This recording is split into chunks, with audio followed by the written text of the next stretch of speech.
Good afternoon, everybody, and welcome to the TAFE Directors TAFE Directors Australia webinar on building business knowledge and understanding of free trade agreements.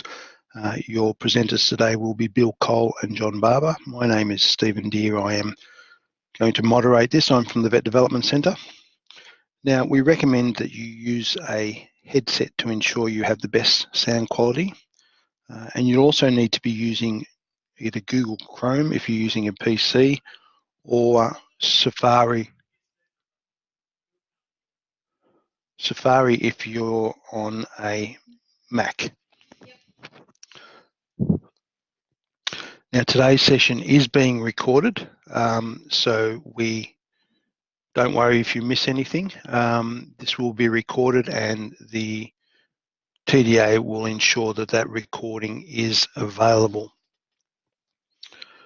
If you wish to ask any questions, we ask that you use the little chat pod down the bottom right of your screen, a little bubble, and either Bill or John will answer your questions as we go. So without further ado, I will pass you over to John, who will do the introduction. Thank you, Stephen. Welcome and thank you for joining us today. My name is John Barber. I am representing TAFE Directors Australia. TAFE Directors Australia is the peak national association for all TAFEs and for TAFE divisions of dual sector universities.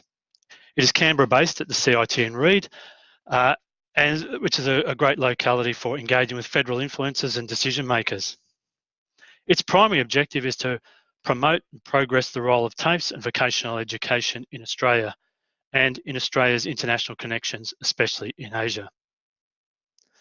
TDA is working with Austrade under its Free Trade Agreement Training Provider Grant Program to look at why only a very small percentage of Australian businesses that could export actually are doing so.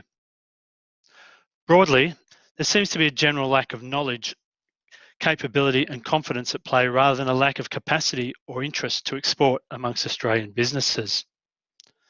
TAFE Directors Australia is interested in the role TAFEs in particular can play in addressing these issues through education about free trade agreements, competencies and training to access international markets, and capability in individuals, firms, and industries in getting goods and services into the international markets at a profit. As Stephen indicated, you're very welcome to ask questions and contribute to the discussion today. We will also be sending out a brief survey following the webinar and would appreciate your feedback on today's session. This webinar is one of a group of sessions that we are running across Australia, at a number of them face-to-face workshops being conducted at host TAFEs across Victoria, Queensland, Western Australia and South Australia. The information that you will hear today, we trust will give you a very solid background of free trade agreements and enable you to start to consider what opportunities there may be for your organisation to enter into free trade agreements, and also from a TAFE perspective in the possibilities for TAFE to assist in that way and assist you in building your capability. I'll now introduce Mr. Bill Cole. Bill is doing all our presentations for us. Bill is a partner for international trade and excise at BDO Australia. He has 12 years experience as PwC as an expert on customs, supply chain and international trade. He's also 5 years at Holden GM, Customs and International Trade Management, and 16 years Australian Customs Service. So please welcome very experienced Mr. Bill Cole, who will lead you through FTAs today and hopefully provide information that will assist your business moving forward. Thank you. I'll now hand over to Bill. Thank you, John, and welcome everybody. In today's presentation, I will provide you with an introduction about the general makeup of free trade agreements and the information that surrounds them as an instrument of international trade. We'll deal with some specific North Asian free trade agreement in terms of their features and their value to the Australian economy. Moving from that, we will then talk about FTA opportunities in both goods and services, how to benefit from the FTAs, and particular issues about access and incubation for SMEs in terms of preparing for FTAs.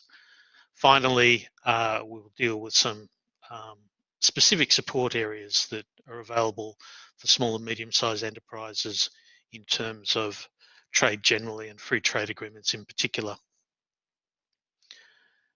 I'm not sure how well the slide is coming up on your screens, but the dark map of the world is one of my favorite diagrams when I'm in a discussion about international trade. You'll faintly see that the oceans of the world are actually made up of series of dots, and you'll see some very, very heavy concentrations of these around the rim of the Asian continent through Africa to Europe, etc. These dots represent international sea trade. It's a snapshot in time in 2012 that shows all the major trading vessels that are on the water at that particular time.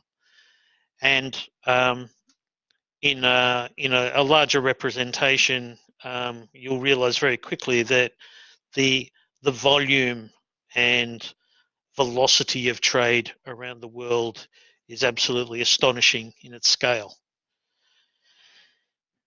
Flowing from that, the importance of political and economic decisions that impact this huge volume of trade are absolutely fundamental to the global economy. And that, ladies and gentlemen, really, that picture is the setting for today's discussion, and how do we grease the wheels of commerce between countries as represented by these little dots.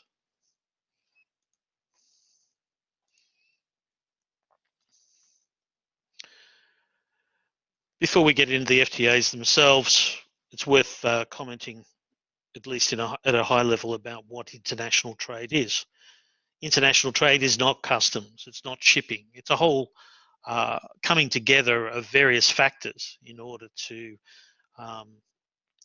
efficiently and repeatedly transact between countries. It's worth noting also that governments do not engage in international trade, businesses do. So as much as governments prepare the architecture, if you like, of international commerce in terms of free trade agreements and other cross-border arrangements, they do not engage in trade. And as a consequence, the benefits and the impacts of regulation and other barriers to trade are not felt by governments, they're felt by businesses.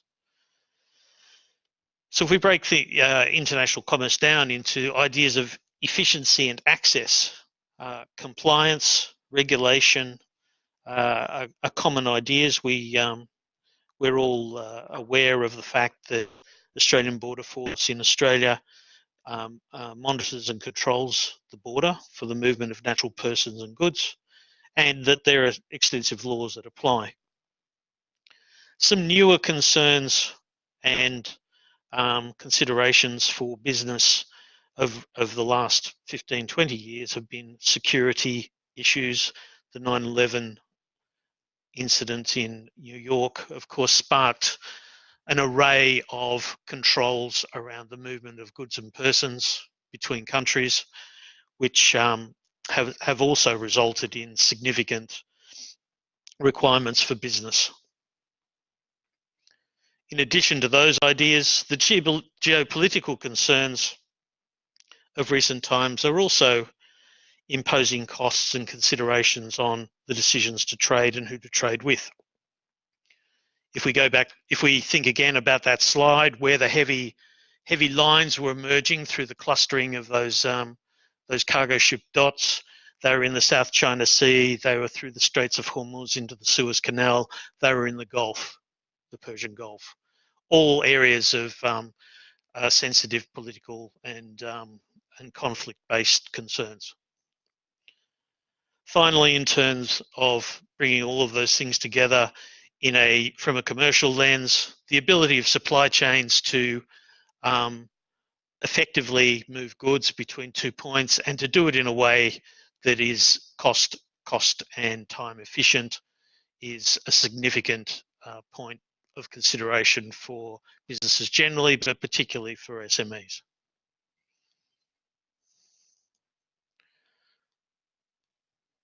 Expanding on those ideas, and if we take it down a layer or two to immediate business concerns, we have ideas of currency, cultural differences, labour requirements, logistics, commercial aspects such as the enforceability of contracts, passage of title, the ability to engage in mediation and where disputes are resolved. All of these issues create an array of concerns that businesses need to contemplate in their decisions to trade between countries. In particular, where are my goods going? The consideration of the physical trade lanes that will carry my goods between buyer and seller. The commercial arrangements that are present in the buyer's country. What does my contract mean? What have I signed up to? Is it something that is a nice to have, or will it be fundamental in terms of being able to enforce my rights to goods or my ability to obtain payment? And finally, the relationship between government and business.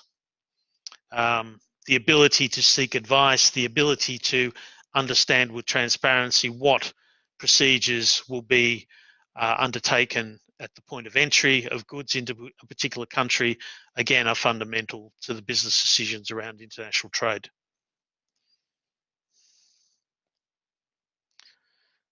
If we look at Australia and we look at the kinds of things that are typically been exported over time, we have obviously on the left-hand table an array of goods and services that represent the significant exports in the Australian economy. I suppose when I look at that and I contemplate the fact that we've only got 2 non-commodity items in the entire list, I kind of wonder about the ability to move beyond that in our arrangements between countries and the access of our items.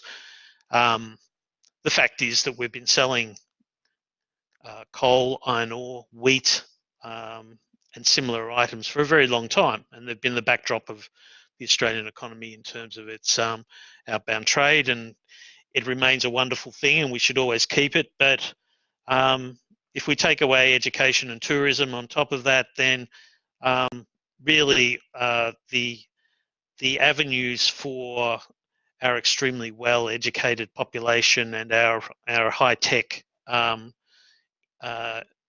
economic environment that we live in really has not much of a showing in those numbers. Look at the other side. We've got an example of Victoria where there's great pride, of course, in terms of the maintenance of a high-quality manufacturing environment, despite the loss of car manufacturers over time and various other manufacturing facilities. However, if we look at the magnitude of value between that and the traditional agricultural or resource-based exports, it's still horribly undercooked. So the pathways are clearly forward in terms of growth are clearly around value-added manufacturing, wider ranges of services and other opportunities that obviously have a presence in trade statistics, but are orders of magnitude less than resource-based exports. That's the challenge.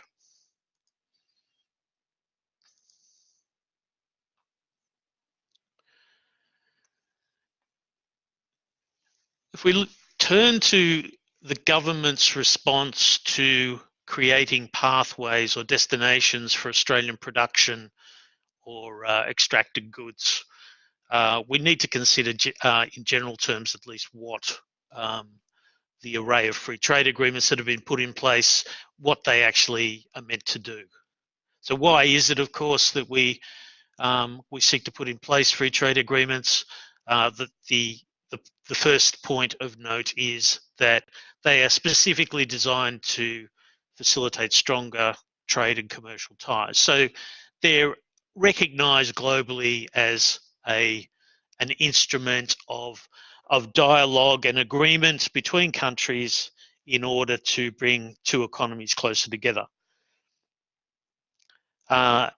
Flowing from that, and with the idea that free trade agreements have a degree of exclusivity to them, they are effectively a contract between two governments that they will treat the businesses of the other contracting party in the same way that they would treat their own businesses. It's called national treatment. It follows then that you would reduce or eliminate barriers to trade and investment between those businesses.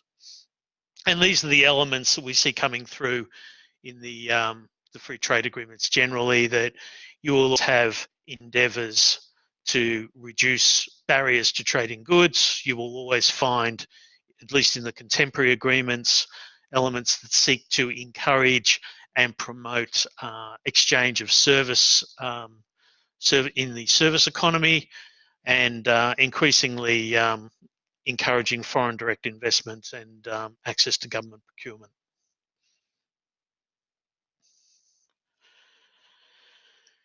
It's worth noting, however, that these agreements, despite the political rhetoric, are never what I've termed freeways. They're always tollways. The agreements themselves, to some extent, create that circumstance, but also, the fact is that not everything is free under a free trade agreement. The tollway aspect is that you need to comply. You need to comply with the rules that prove that your goods or your service or the source of your foreign direct investment occurs within the relationship of the free trade agreement. And that is two countries with nationally based businesses and production. It's worth noting that the rules of origin requirement routinely come up in surveys of business as being some of the more frustrating and disincentivizing aspects of free trade agreements when it comes to utilisation.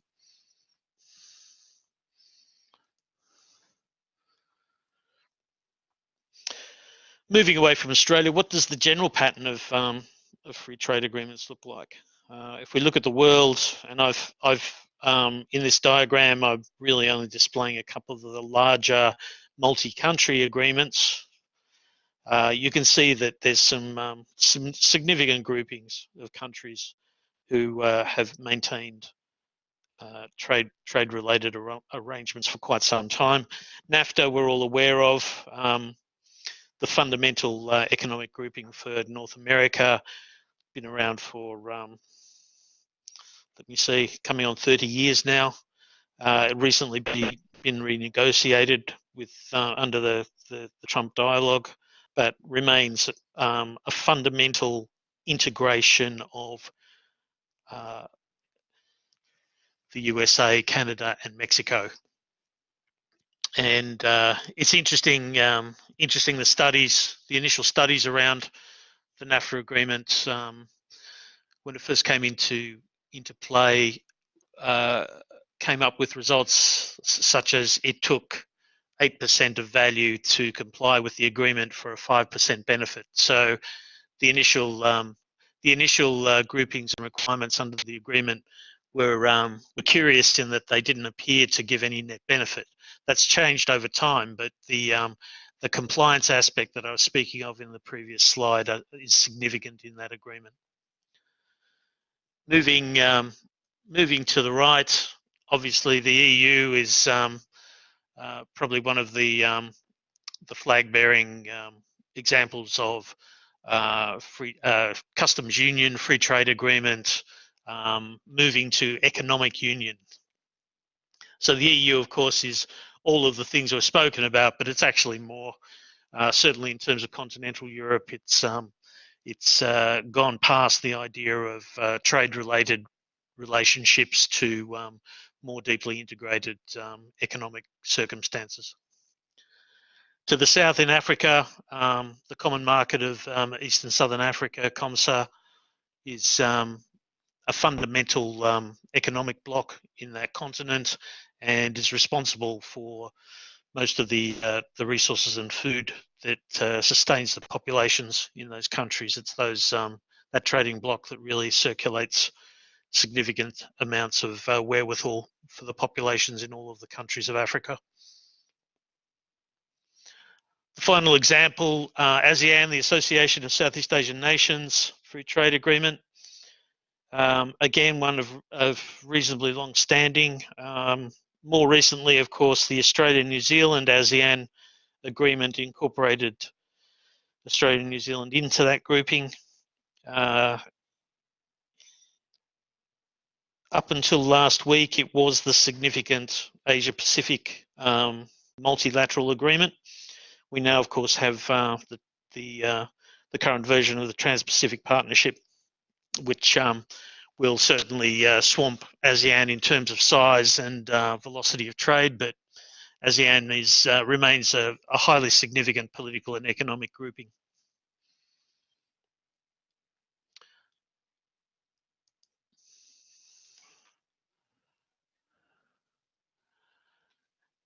If we turn our minds to what these agreements look like, so we've seen what the groupings of countries look like, but what is the glue? What's the kind of legal item that embodies the ideas of a multi-country or two countries coming together for particular economic circumstances?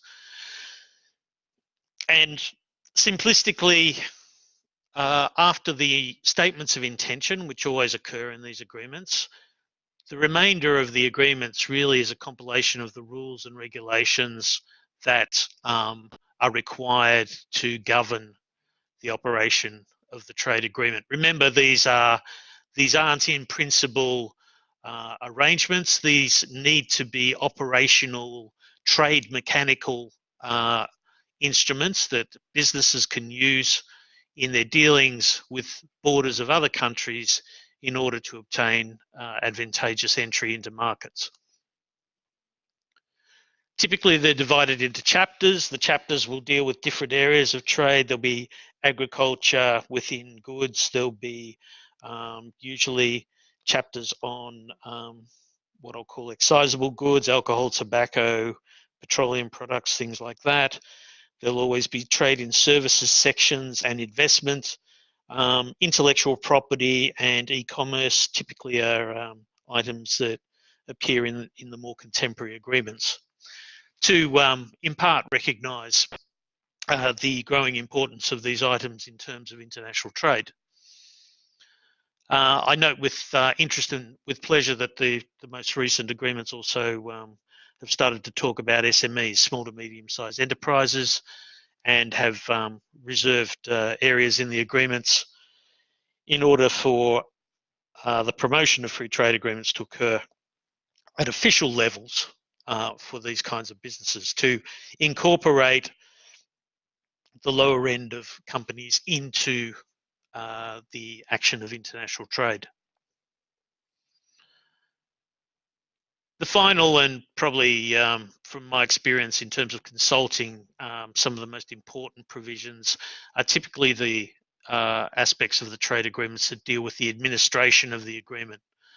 So all of the rules and regulations and appropriate chapters can all be in place, and it all looks fine at a high level.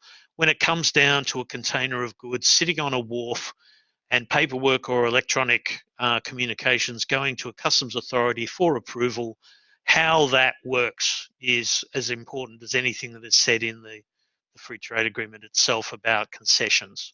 So the administration of the agreement must be uniform and must comply with the broader rules. Good examples of where that didn't happen were the initial the initial days of the China-Australia Free Trade Agreement, where there were disagreements around what certificates of origin and rules of origin requirements were in between the Chinese customs authorities and the Australian ones. It resulted in some significant losses for dairy and fresh produce exporters from Australia. And I think although those items have been ironed out now, the fact is that it caused a great deal of mistrust in terms of how the agreement operated at the time.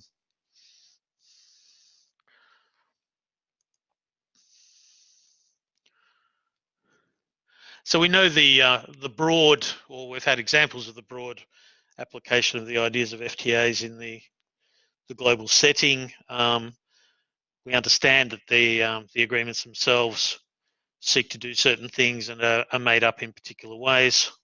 Australia, probably in the last 20 years or so, has had free trade agreements as the primary trade policy tool for the Australian government. And you can see in the timeline what that looks like. As I say, with the TransPacific Partnership in place, we've got Mexico and Peru online, as well as the other countries in green. The EU and potentially the UK are also potential free trade agreements in negotiation, also too with the Gulf states and India. So the Australian approach, the foreign policy approach to putting in place agreements for trade, slowly but surely is making connections with significant trading partners throughout the world. And that is the broad idea, to create agreements, or if you like, pathways for Australian businesses into key economies around the globe. I note the oldest one, bizarrely the oldest one, the ANCERTA agreement between Australia and New Zealand, is actually the most sophisticated agreement that we're a party to. Back in good old 1983, the acronym actually goes Australia New Zealand Closer Economic Relationship Trade Agreement. And what it was intended to do was actually be one of these economic agreements that actually joined the economies. There are provisions for taxing and other collaborations that actually unify approaches between the two countries. So it has the ability to be an EU plus agreement if we ever chose for it to be so. It's curious that it was the first and has yet not been repeated in any of the agreements.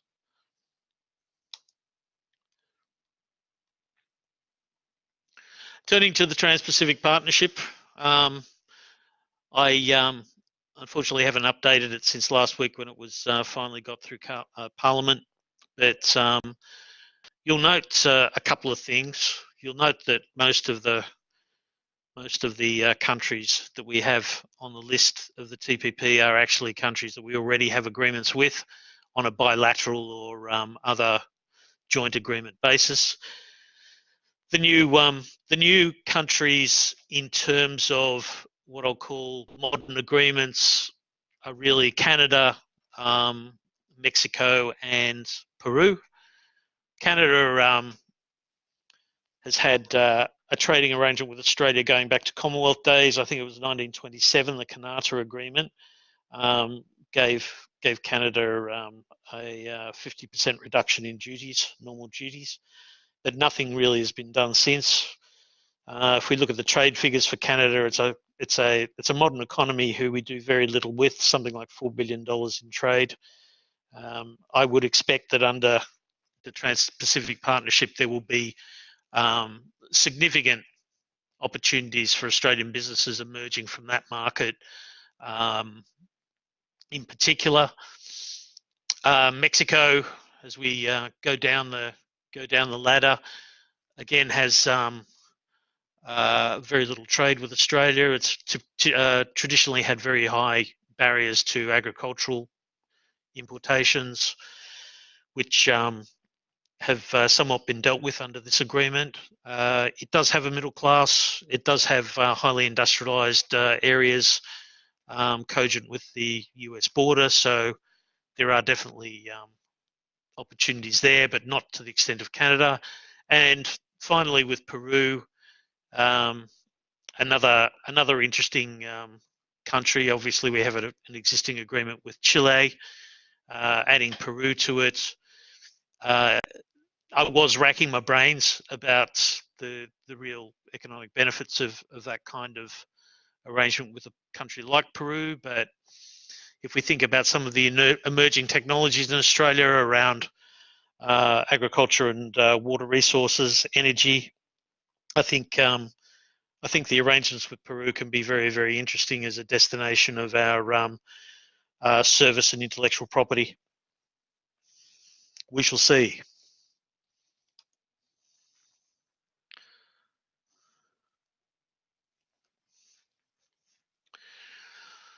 So what are the general benefits that FTAs typically bestow on businesses? And what does the Australian government seek to achieve by putting them in place? And obviously, I've spoken a lot about pathways for Australian production, and I think the well-recognised fact is that Australia is a small open economy with production capacities that far exceed the requirements of the 25 million odd people who live here. Will we ever have a critical mass similar to an EU or even a Soviet, even Russia or the US? No, we won't.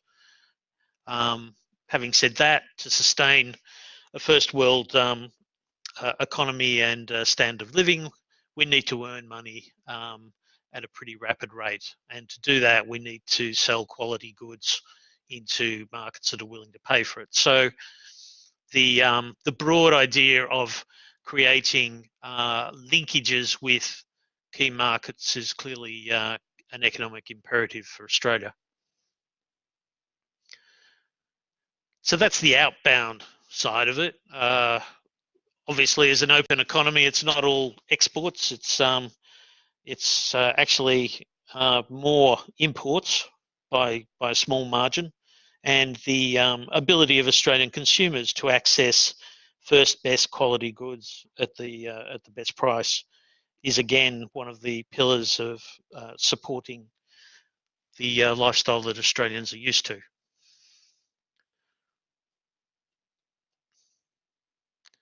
It's interesting to reflect, though, that in the land of free trade agreements, there's a lot of concentration on what I'll call obvious barriers. These are both regulatory and financial, but the first things that are considered under a free trade agreement are tariffs and quotas. Quotas are quantitative restrictions on imports.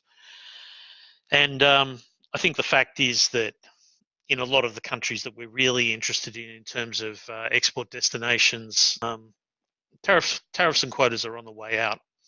The real issues that FTAs need to deal with progressively as we go forward relate to access past the border and into the marketplace. One of the old drag lines of the agreements with both China and Japan related to the fact that, yes, you can get it to the border, you can even get it through the border with not too much cost, but what happens after that? If you don't have a competitive arrangement around distribution channels, then you immediately hit a wall of concentrated interests around supply chain and distribution channels into the retail market. And that can be as much of a stopper for Australian trade as a high tariff. So the contemporary agreements are beginning to contemplate anyway the protocols around competition policy. You'll see that in the TPP,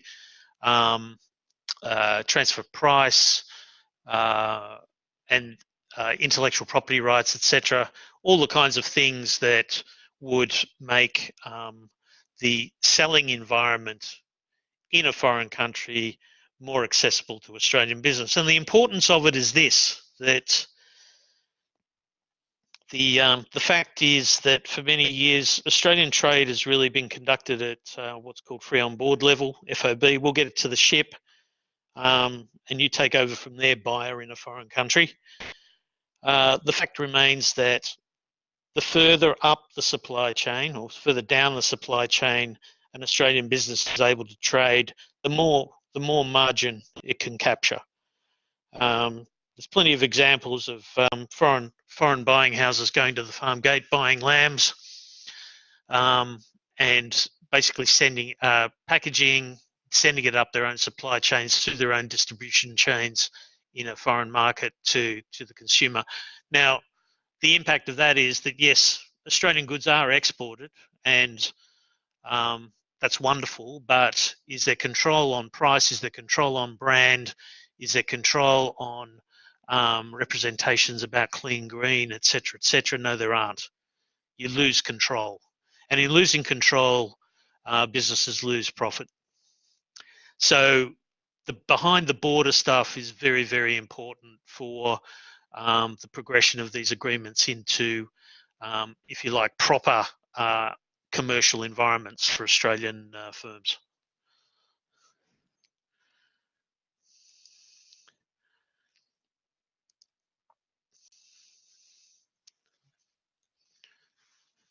I mentioned at the start we'd have a look at a couple of the more interesting North Asian free trade agreements. In particular, we're looking at CAFTA, the Korea-Australia Free Trade Agreement, and TAFE, the China-Australia Free Trade Agreement. I think everyone on the webinar will accept that the China agreement's a highly important one for Australia. It's a significant trading partner. I think overall it represents something like between 14 and 16% of total imports and exports, which is a significant amount of money. And it certainly sits in the top 5 trading partners with Australia. Korea is a different kettle of fish. It's again probably one of those markets that have been traditionally undercooked in terms of our efforts, both in terms of trade in goods and trade in services. We'll talk more about that further on when we deal with services, but you'll see from the text there that the tariff aspects of the agreements have been pretty effective in terms of removing or reducing goods access into the Korean market. It's worth waiting. It's worth making the point, however, that preferential access doesn't necessarily mean 0 rates of duty. It means on the most favoured nation concept that our goods will get a better deal than anyone else at the point in time of the agreement. In many cases, the tariff treatment is 0, but some of the agricultural goods, for instance, will have phasing rates that take the duty rate from 25% over maybe a decade to 10%. And that's the preferential phasing approach. It's the same with the China-Australia agreement.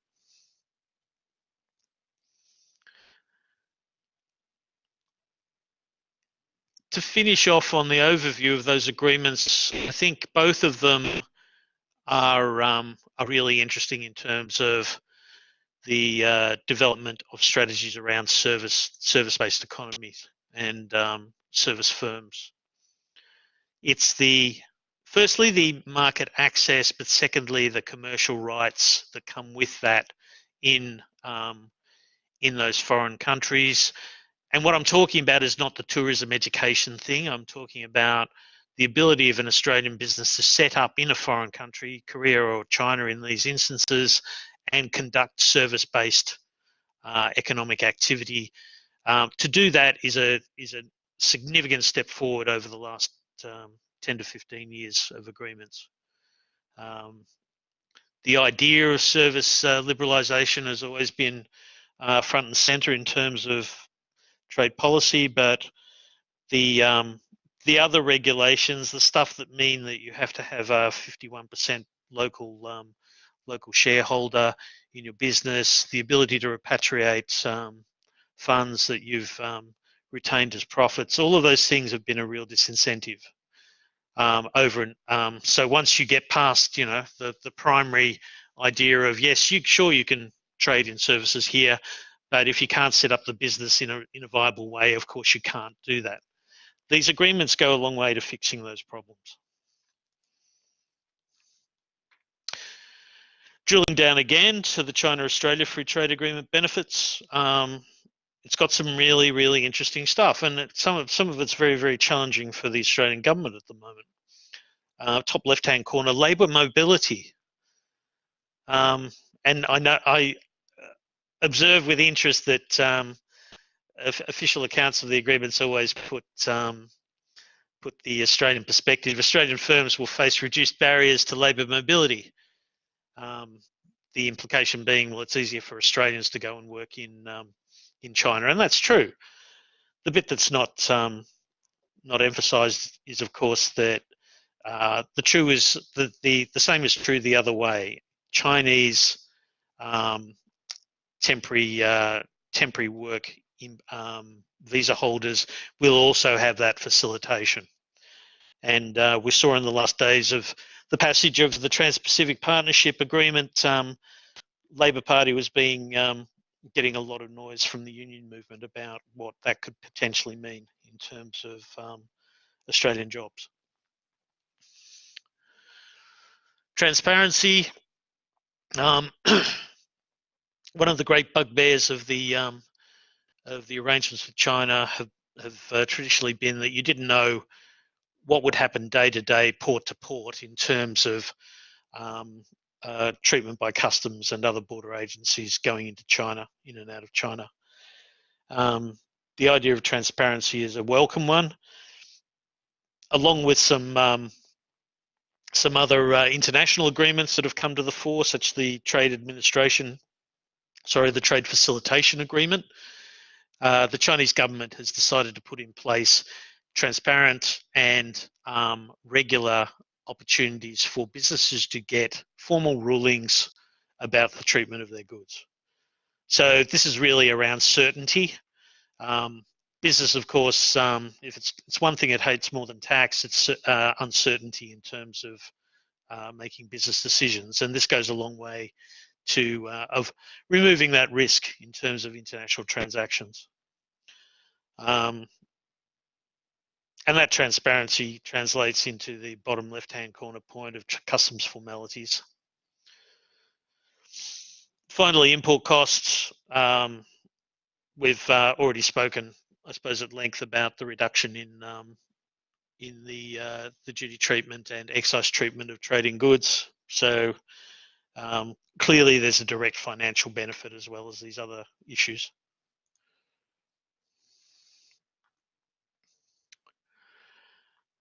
To get on my high horse again, though, what are the areas where we're seen to be having the most benefit under the CAFTA agreement? Once again, it's agriculture and similar goods. And I reiterate, and these points actually illustrate the phasing issue. Yes, we're getting a better deal, but it's not a zero rate. It's a zero rate into Australia. So our negotiations have gone a long way, but they haven't gone all the way, and the benefits accrue to our traditional exports. I think the other thing to note about the CAFTA agreement is that it has undertakings to review and improve the agreement as it passes through time. I think that can't be underestimated as a valuable arrangement. The ANCERTA agreement is the Australia-New Zealand ASEAN agreement is the same. We've got bolted in review sessions with the various governments that we are a party to these agreements with in order to improve them, modify them, and take them forward into the future. Very important, of course, for e-commerce, intellectual property, and other issues, because the rate of evolution of those areas is significant, a static agreement can never hope over time to properly contemplate them.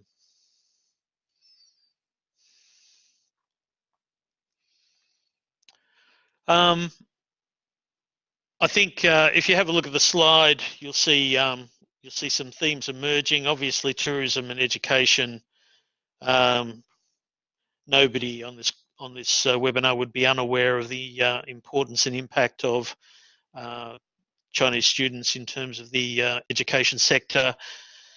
Students, of course, have parents and relatives who and make them a great beachhead for increased tourism and travel-related services. Those two sectors are booming. We saw that on the top 10 export page that I showed you. So they're well and truly embedded. They're good. I think the interesting opportunities for Australian businesses is about the liberalisation of health, industrial, and legal and financial services liberalisation. If we look at health and aged care services, the agreement empowers now a circumstance where an Australian business can build, construct, operate, and repatriate profits from a hospital or medical services or old age care home in China, and that's a very, very important and interesting evolution in the arrangements between China and Australia. Construction and engineering services, not quite the same deal, but again, very encouraging opportunities to draw in our specialised businesses into the Chinese economy. Legal and financial services similarly have got some very, very attractive propositions in the agreement that have really, really never been contemplated before. Needless to say, these liberalisations haven't occurred in a vacuum. China is carefully selecting the areas in its economy where it doesn't have the intellectual or physical capabilities to deliver appropriate outcomes for its needs. So under the agreement, it's allowing in Australian services that it feels can assist, enhance, or maintain Chinese government requirements.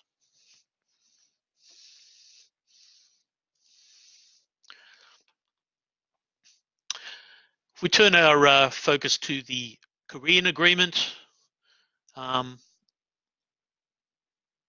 you'll see a range of the same story.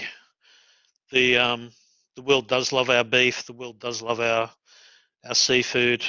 We do have excellent dairy.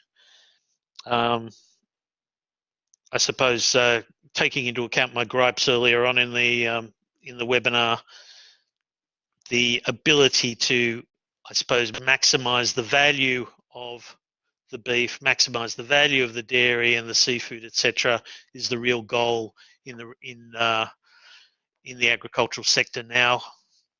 The use of the clean green perception of Australian goods, very, very important. We do need to position our products now that we've got them in. We need to position them at the very, very top of the price continuum in order to maximise value from these agreements.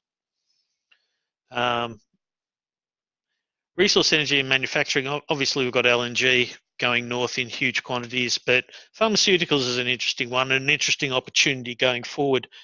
We have some very, very good medical pharmaceutical companies still headquartered in Australia, which is great. So are the manufacturing facilities, so the R&D and the research capability. So excellent synergies there. If I look at this through the lens of SMEs, the opportunities for single product companies and what I'll call nutritionals, the herbal industry, the Blackmores of the world, the Swiss businesses of the world.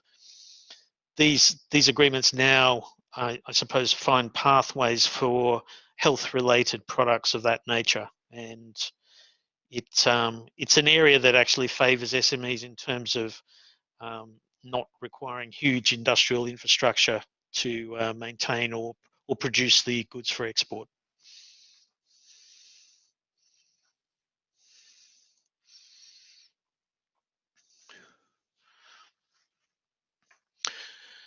CAFTA service opportunities, obviously, it's in terms of timelines, CAFTA was around the same time as Japan and China in terms of signing. So you can see some similarities in terms of the service gains and offerings under the agreement.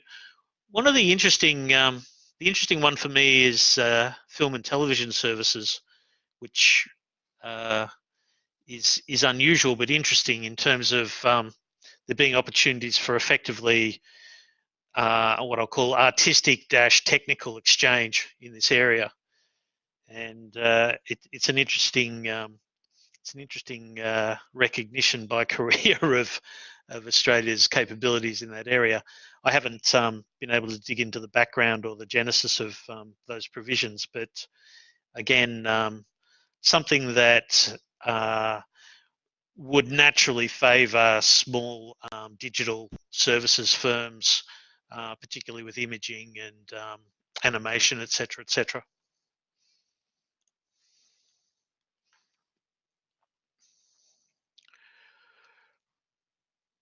Just so you don't forget it, there's some pretty big numbers attached to the areas I haven't really spoken about, which is tourism and education. The education piece for me is an interesting one where all of our institutions are heavily exposed to Chinese students, and there's that symbiosis between their supply of students and the expansion or maintenance of scale education in Australia is both gratifying and significant risk. So I'm very interested in these free trade agreements as offering potentially at least a broader base of students, a broader base of economies to visit our shores and to receive training in various areas. Korea, as I said at the start, I think is probably heavily underserviced from that perspective. The TransPacific Partnership, I think, bringing in Canada and some Meso and South America is I think potentially an opportunity for Australian education providers. Tourism the same.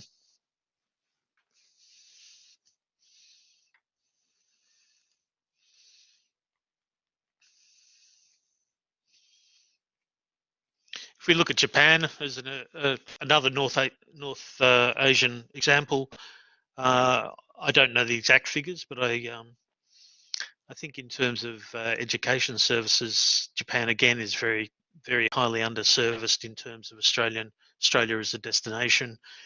There'll be a number of reasons for that are possibly perception-based. The Japanese, of course, will typically spend money on the best, and maybe we don't have the perception about being the best. We're obviously statistically in the highest, say, 50 or 100 universities in the world, but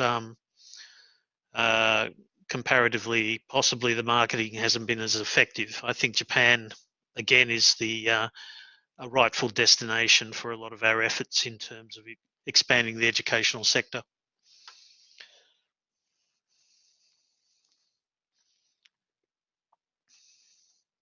So in summary, services actually suffer the same problem that our breakdown in the trade of goods does.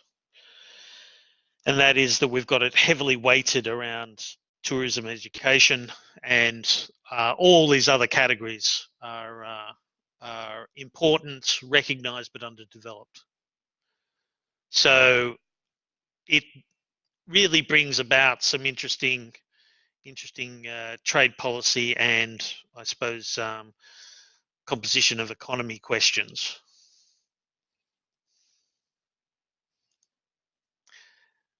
as a final word on that, I suppose, and we're about to get into the a lot deeper into the SME space in the presentation.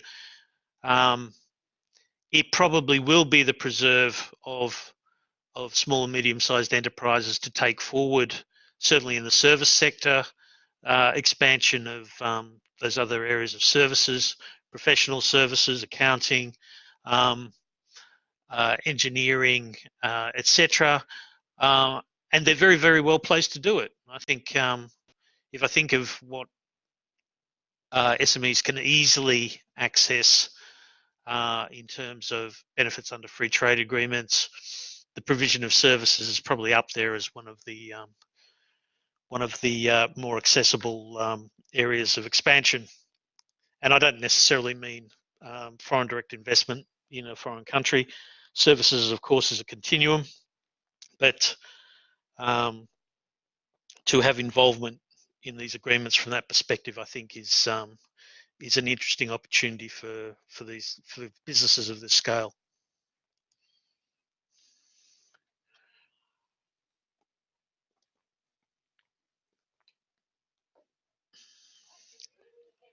If I consider the aspect of goods under free trade agreements again, there's some areas that I think are probably very undercooked in terms of opportunities. Food and beverage may sound a bit obvious, but if you look out the window and think about all the specialist, I'll just pull it out off the top of my head, the specialist gins that are cropping up everywhere that everybody raves about, winning awards left, right and centre internationally.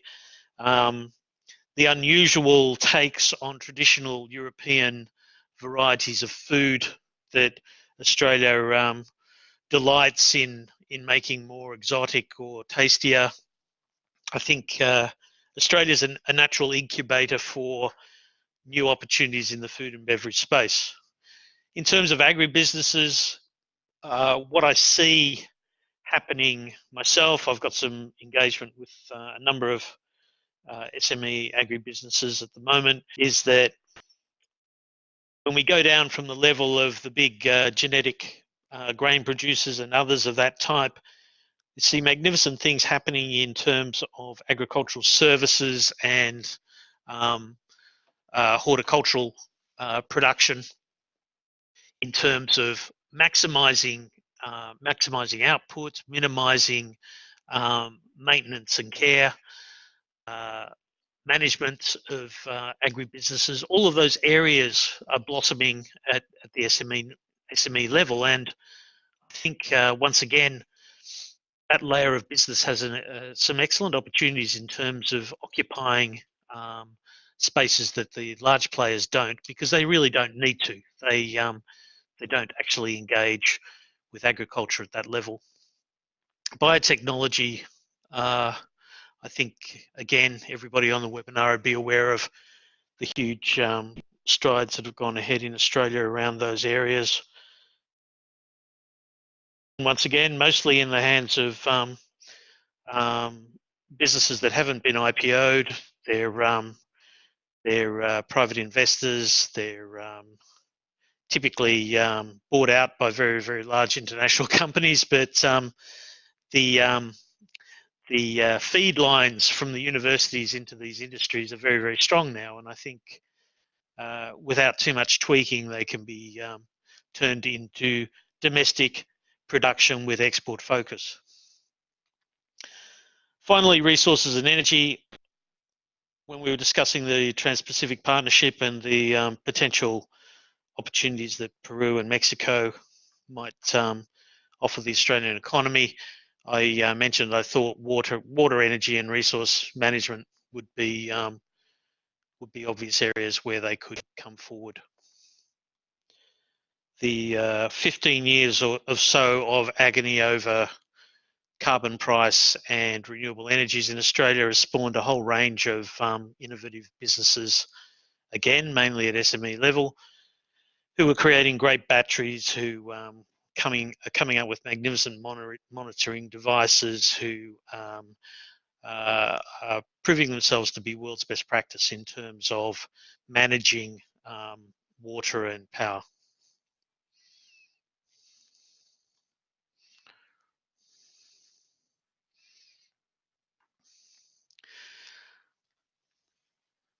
So if we were asking ourselves what is it that makes, or what kinds of things need to be considered in a business in order to move forward into accessing FTA opportunities, the first step is really to look at the business itself and what is its makeup and how does it deal with any kind of economic opportunity. And management vision and the support of initiatives is probably a key feature in this. There has to be a view about the access of a market for the purpose of spreading an idea or a good. Underlying that vision and initiative, I suppose, really is how does information enter and flow within a business. So what informs the views and decision-making process, and how wide is it? And of course, in international trade, you've got base layer information, but you've also got some really significant other stuff that's happening, not the least being market conditions in another country, not the least being business culture and other aspects. When we talk about taking anything offshore, of course, we've really got to look at the quality of the item being sent offshore and how well it complies with requirements of various types in entering a foreign market. The problem with foreign markets, of course, unless you're very, very lucky and have something that's particularly unusual or fantastic in its nature, is that you're competing with everybody else in the world. Possibly not on a level playing field, because hopefully the FTAs removed some advantage from your foreign competitors. But that aside, you cannot be seen to be promoting an inadequate or faulty or poorly labelled item. International trade's dynamic, and free trade agreements similarly bob along with those kinds of uncertainties. The ability or the agility of a business to change and adapt to, say, a sudden tariff change due to President Trump is absolutely fundamental to the sustainability of the business. In terms of internal production and economic activities, it's true that performance measurement, how do I understand how well my goods are being received in a foreign market? How do I understand what the cost structures are when I land in that foreign country? What's my landed cost? Many businesses don't know that. Do I know that I'm ever going to make a profit out of this? There'll be some kind of measure somewhere, but performance measurement is fundamental. So you can see that a lot of these things maybe are obvious, but they are dependencies. They are interrelated, and they do need to be progressive in their nature.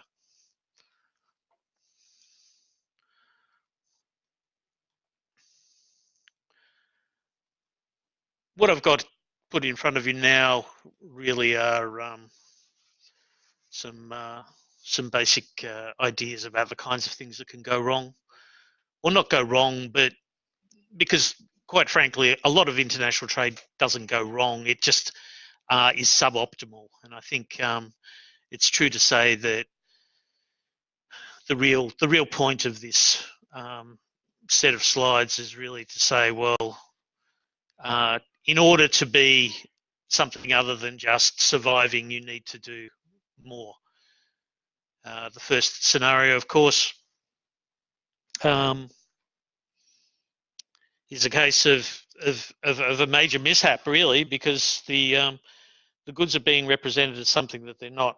And in terms of free trade agreements, you're basically you're basically defrauding a foreign customs authority of revenue, and that has significant impacts typically around the profile of the exporter and the importer.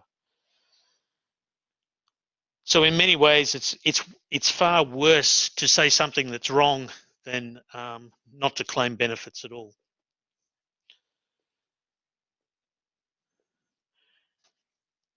The second scenario really deals with, I suppose, what I'd consider to be an unfortunately typical approach to Australian exporters, and that is that they feel that they've done enough just to put it on the boat, and the buyer can do the rest. Obviously, the opportunity cost in taking that approach is, am I giving my buyer the chance to land their goods at the least possible price? Am I seen to be promoting my goods in a foreign country in the best possible way, etc., etc. So the competitive aspect of scenario 2 is probably the most important one. In terms of services, and this is something that the Australian government is grappling with at the moment, there's I think the more perceptive of you will have understood that there's some contradictions between what our immigration department does and what our free trade agreements say that we should be doing in terms of facilitating work visas. So the movement of natural persons under service provision scenarios is a pretty important dependency. If you can't have that between the two or multiple nations under a trade agreement, then you've got real problems about engendering any kind of velocity of trade in services.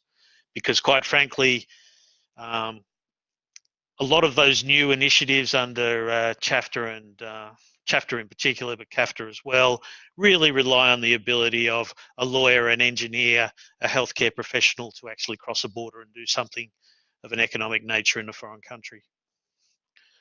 Another aspect of service industry issues relates to the protection and control of intellectual property. I'd argue that it's very hard to do that at distance. I think for IP-rich companies that want to provide services in another country, the only real guarantees that they can put in place are their own management and control protocols in that country. So foreign direct investment. Recognition of qualifications, obviously, if you're an engineer, doctor, lawyer, accountant, etc., that's been a particularly sharp stumbling block over time in terms of being able to provide services in a foreign country. We put up the same kind of barriers here. And finally, I think the licensing, etc., at a distance. Enforceability, what is actually happening to my product, to my logo, to everything else, in a country that may not have similar concepts to our own in terms of honouring contractual or licensing agreements.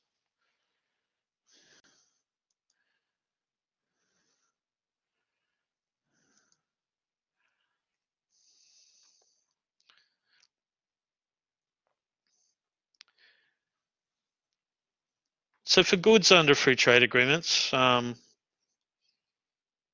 lot of the one layer of I suppose the tollway concept of free trade agreements is really to say, well, there are steps that will give me prima facie a view as to whether or not the goods that I want to send out or bring in satisfy the agreement. The correct identification of the goods and subsequently the application of a tariff classification. So the whole world is classified under the customs tariff. Everything has a number, everything has a rate of duty. Correctly identifying your goods and putting a tariff classification against it is the first and fundamental step in determining FTA benefits.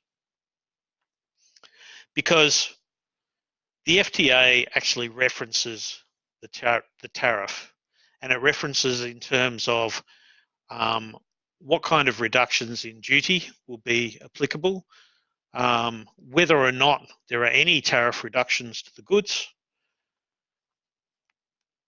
and in some instances, it'll link into the ability to bring those goods in at all, or with the need to have particular certification. And I'm talking here about restricted importations, prohibited importations. Once you've understood what the goods are, what their normal duty rate is, and what happens if you apply a free trade agreement to that tariff classification for the goods, you really need to know about the rules under the agreement. So if on the face of it you can get some benefits under the free trade agreement, what are the rules of origin? What are the tests that need to be applied to the goods? Understanding that is very, very important. For goods that are wholly obtained, for instance, agricultural produce that's grown in Australia, minerals that are dug out of the ground, and fish that comes out of the Australian territorial waters, not so much of a problem. That's kind of factually yes or no. With other kinds of goods, often you have to show a process of transformation. So it's moved from being item A, a raw material, to item B, which is a finished product. And in more complex areas, and in addition to that, you need to have added 40% of its export value in the process. So to tick off on those first three is a very good start. It's interesting, and I've observed it personally, that once you're happy with all of that, you put it in the box. You've got a degree of certainty around the treatment at the other end. How you ship the goods from Australia or from China or from wherever to their destination country is also important. Most of the agreements have something called a transshipment provision, which provide rules that talk to how directly must the goods be transported between the country of origin and destination. Plenty of examples of goods being offloaded in other countries on the way to their destination, and as a result of that, breaching in transshipment provisions and losing the 5 or 10 or 15% duty reduction. Finally, there's the compliance certification piece.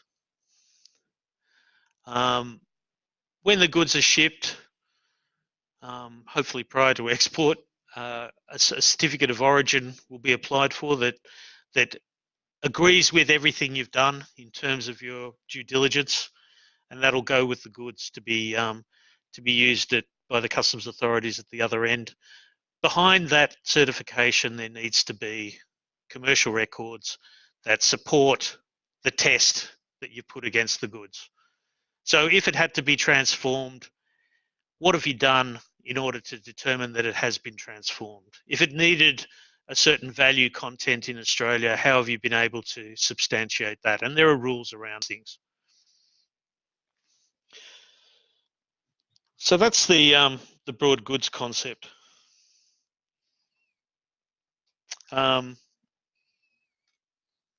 If I think about some of the issues for those agricultural and extractive industry exports that we see that loom so large on our export earnings, here's an example of the kinds of things that an Australian organic lettuce exporter has to go through in order to make sure that all the documentation that will be required to clear the container off the wharf and not having sitting there for 2 weeks and rotting are present at the right time. And if you want to break it up, I think it's useful to look at the words themselves. So we're saying it's Australian. So how do we prove it's Australian? We're saying it's organic. How do we prove that it's organic? It's lettuce, therefore it's an agricultural product, and it's going to China. So those are you've got 4 chunks of certification basically that you've got to consider. Organic produce has been an interesting one over time. We've previously signed agreements with the likes of the US where we've had different definitions of what organic is.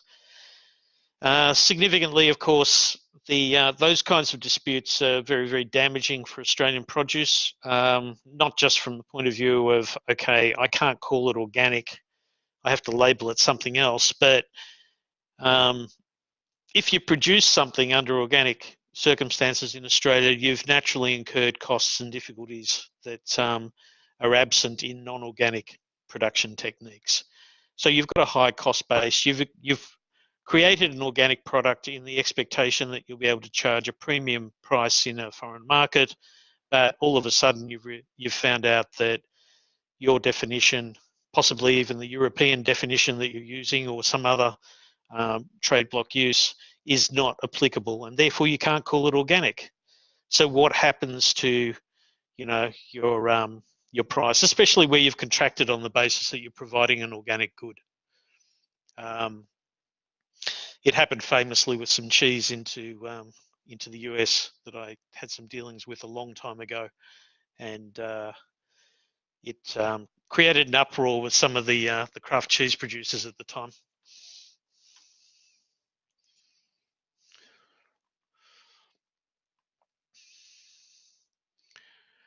We spoke earlier about how that you had a need to classify goods for the purposes of determining free trade agreements. This diagram really just breaks that process down a bit.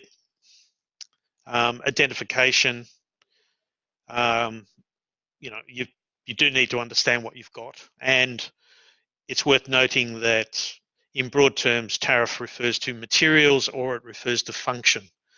So the first problem is characterizing your goods in those terms. It's worth noting also too, if we're talking about inbound goods, that Australia has a series of concessions that actually kick in before the free trade agreements do. So hierarchically, you'll classify goods under the tariff to get a rate of duty. There'll be concessions that you can use potentially that don't require free trade agreements at all. Or if there are no concessions, you need to determine whether a free trade agreement applies.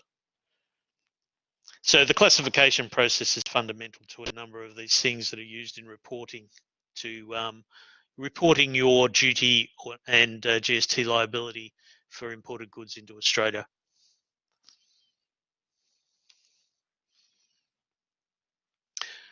You don't, of course, have to sit down with the 97 or 98 odd chapters of the tariff and do it yourself. There are online tariff tools. There's one on the DFAT site. I think Austrade also has it.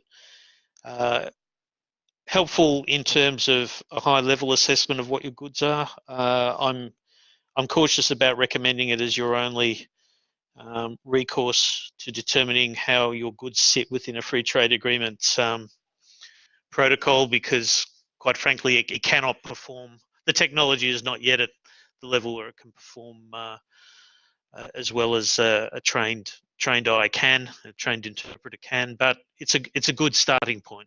It will give you broad groupings, or it'll tell you where, or it might suggest where some of the difficulties might lie and where you need further assistance.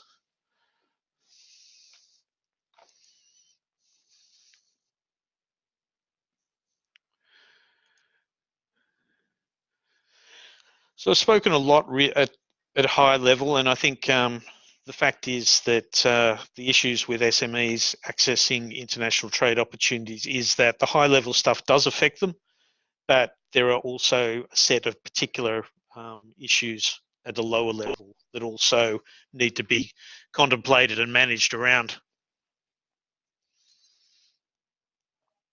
So the tariff classification piece is a tough one to start with. I've met a lot of micro businesses. I mean by that part-time businesses that are potentially trading well through e-commerce and other means, but have no real trade skills behind it. They've gone a long way on using post packs, etc. But as the shipments get larger, they're required to, of course, ramp up their ability to comply visibly with the agreements.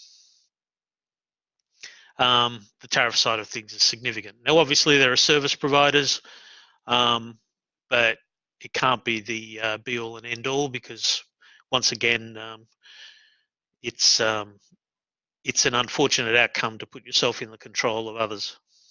And certainly in terms of efficiency and ultimately margin, it must be the case that even SMEs start taking control and understanding their international trade. So there's a heavy dependency on service providers in SMEs. Along with that, in terms of large batches, so the transition from having a couple of parcels a week to a full container load is very, very significant. So how do you finance it? How do you track cash requirements, production timing, all kinds of things? In terms of trade finance, it's difficult. Similar to the financial issue, the concept of a contract between a buyer and a seller in a different country is quite a difficult one also. So getting back to some of the issues that we spoke about earlier in terms of how are my contractual terms or what I've signed up to treated in the country of destination? Is it enforceable? Where do my rights and responsibilities fall in terms of the agreement that I've signed? When does title pass, and when do I get paid? Very, very important questions, because of course risk and responsibility under international contracts of sale is significant areas of dispute.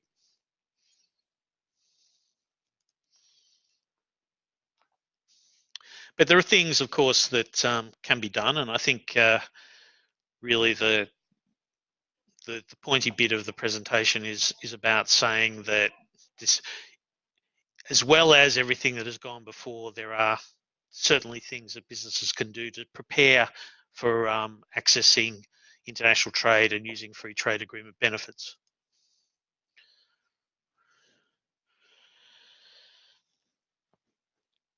My mantra in particular is that businesses need to decide whether or not they're an international trading business or not.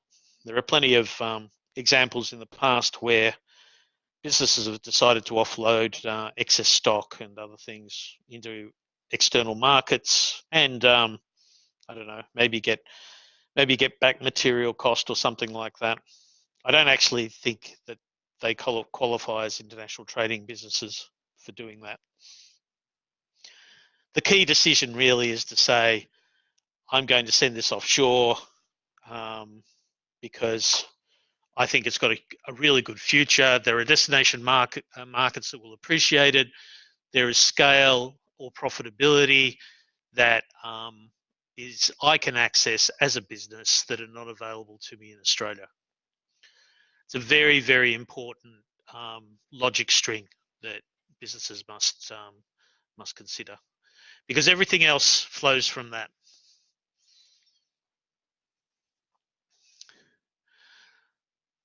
And it's true to say that, okay, you know, you've got a concept about where it could go. You presumably have looked at some of the market aspects that you're dealing with, etc. The business owner or the director can then consider the trade mechanical aspects that need to be considered. One of them might be, I will trade where Australia has free trade agreement arrangements. So an easy decision might be to say, we have FTAs in place, we've got mutual recognition around a number of areas. As a result of these agreements, lots of Australian businesses are trading in there. We've got Austrade present in those foreign markets. If you like, these FTAs are creating pathways, multi-dimensional pathways for business to access foreign markets. Therefore, I'll go with the flow and use those pathways for my purposes. And that's great, and that's very logical and mostly true. I think, but the bit that needs to be contemplated with that is that as I said at the start, there are requirements. There are compliance requirements that come with these agreements, and it's possibly not have been terribly evident during the conversation today, but all of the agreements are different. So ANCERTA is not the same as the ASEAN agreement, is not the same as CAFTA, is not the same as TPP. So they're all different. So there needs to be consideration of the peculiarities of the destination markets that are being considered and the agreements that link us with them.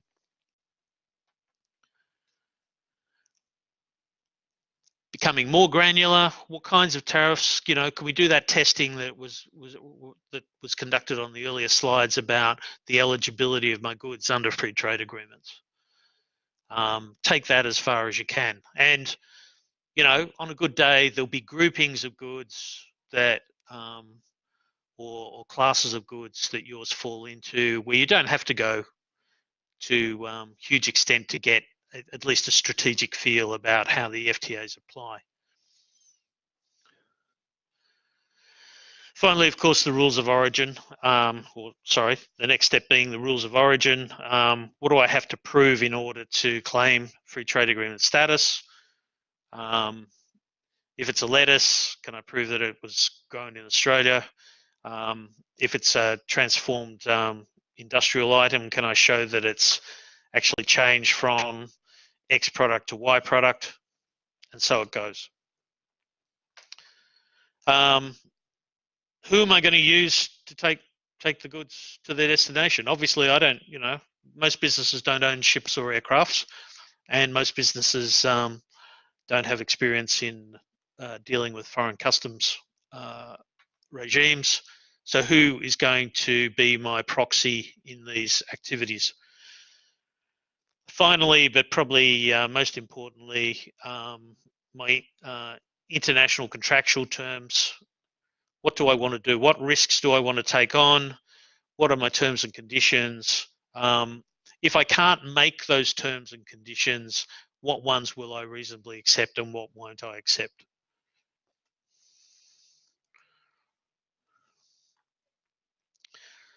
So there's a lot of questions in there and a lot of, if you like, business readiness activities underlying the particular question of free trade agreements. It's true to say that it does have complications, and it does change some of the settings that would normally apply in domestic transactions purely because of the presence of international transport and different jurisdictions for contracts. Having said that, there's two strands, I suppose, two columns of assistance that's out there. Obviously, I represent one of those in the first line. I come from a consulting firm. I'm a commercial advisor in international trade. There are others. There are industry associations that at a higher level will provide advice on what association members generally do. Becoming more granular in terms of international transactions, there are selling, buying and procurement agents who have a great deal of experience, I suppose, in the international contractual and sale of goods aspects. And there are logistics providers who provide the services of moving the goods and a lot of the paperwork. Worth noting with logistics providers, brokers and forwarders, they are typically regulated under a lot of customs law, etc., and they will provide good advice and good service, but they'll do so on the basis of what's presented to them. On the other side of the coin, publicly available information. So obviously, TAFE providers train businesses in a variety of things, including ideas of strategic planning, finance opportunities, etc., etc. Austrade are very diligent and renowned for their ability to make linkages in foreign markets between Australian businesses and potential buyers. and usually have a good perspective on the status of certain goods in those marketplaces.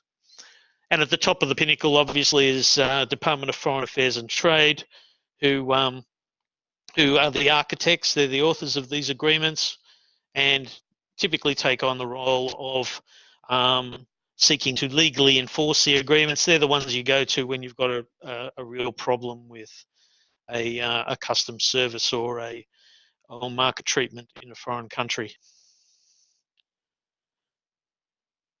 The truth, of course, is as always in the middle, where you, in making your decision to go offshore, you cherry pick what you need. Now, that of itself is a process of understanding, I suppose, the big picture. What are the elements that I need to consider? What do I think I can do myself? What do I need advice on? And how can it be brought together?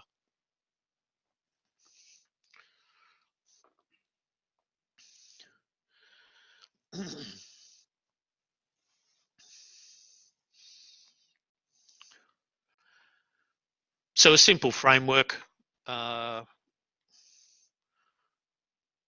developing the ideas around the adoption of FTA-based trade is first and foremost an information gathering activity that leads to a strategic decision.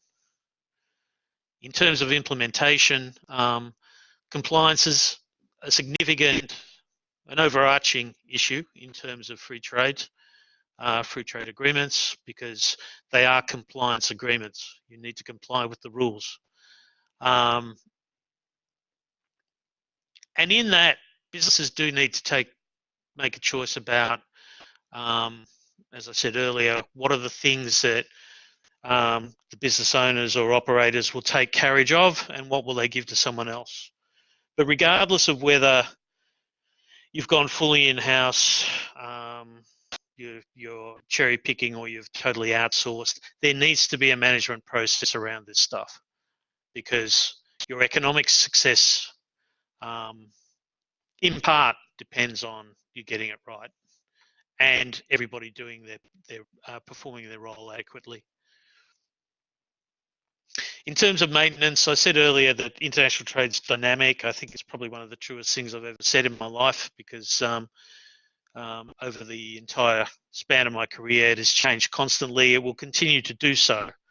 And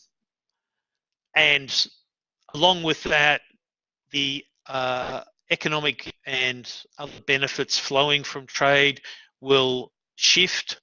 They'll still be there, but new agreements will spring up and new opportunities will spring up and others will diminish. So evaluating and changing and being agile enough to use the learnings of the other two steps to apply to a new marketplace or a new agreement is probably the fundamental business attribute once FTAs are properly contemplated.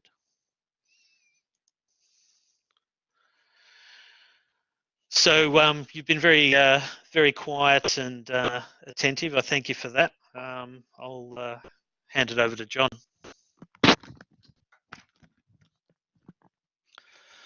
Wonderful, and thank you very much, Bill, for what I'm sure all participants will have found was a very thorough and informative presentation. I'd like to thank all people who did join us for today's webinar, and I hope you found it particularly valuable. As I mentioned earlier, everyone who has registered, I'll send out an online survey for your feedback, and I would encourage you to complete this. In that email, I'll also provide Bill's contact details, and you will have mine if there's anything that you would like to follow up that you haven't done so today during the session itself. Once again, thank you very much, and I'll now hand you back to Stephen Deere from the Vet Development Centre here in Melbourne to conclude the session. Thank you. Thanks, Stephen.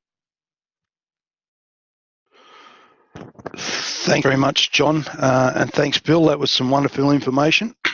So just a reminder to everybody that this session has been recorded. So that recording will be made available through the TDA. And thank you once again to our presenters.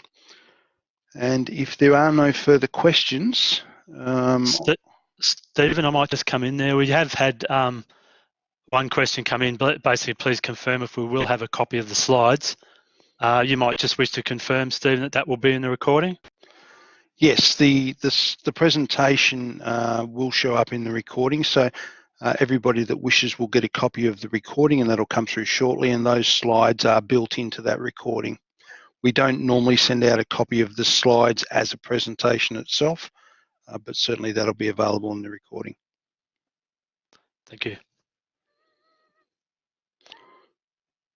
Okay, if there's no further questions, I will stop the recording. And once again, thank you to everyone for today's session. Thanks, Stephen.